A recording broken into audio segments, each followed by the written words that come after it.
मावशी तू जेवढी चालशील तेवढं बरं होईल. गुडघे चिपकलेले होते, आम्ही त्याचं ऑपरेशन करून इम्प्लांट टाकतो, गॅप तयार करतो, ते ताणलं जातं, ही मांडी ताणली जाते, हे ताणलं जातं. रोज रोज व्यायाम करून करून ते मोकळ होईल. तू जेवढं व्यायाम करशील, जेवढी चालशील फ्री होईल. मावशी तू 1 महिना थांबतो पाहिलं डायरेक्ट जोरात. बरेच लोक आहेत ना, ती वरची वाटी बदलत नाही, फक्त वर दोन्ही हाडं बदलतात खालच्या वरची.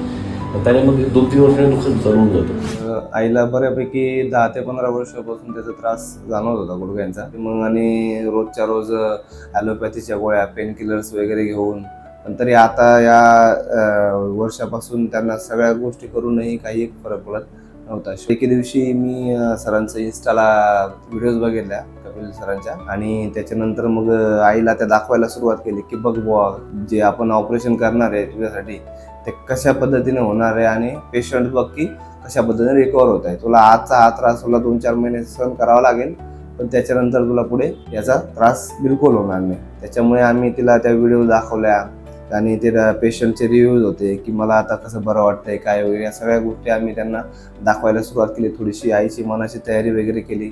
आधी इतका त्रास होता ना, चालताच येत नव्हतं. आता एकदम आता मस्त चालता येतं, जिना उतरता येतं. आपण सरांनी खूप मेहनत घेऊन आईला, म्हणजे जसं माझी आई आहे त्याच पद्धतीने त्यांची आई आहे याच अनुषंगाने व्यवस्थित पेशंटची काळजी घेतली.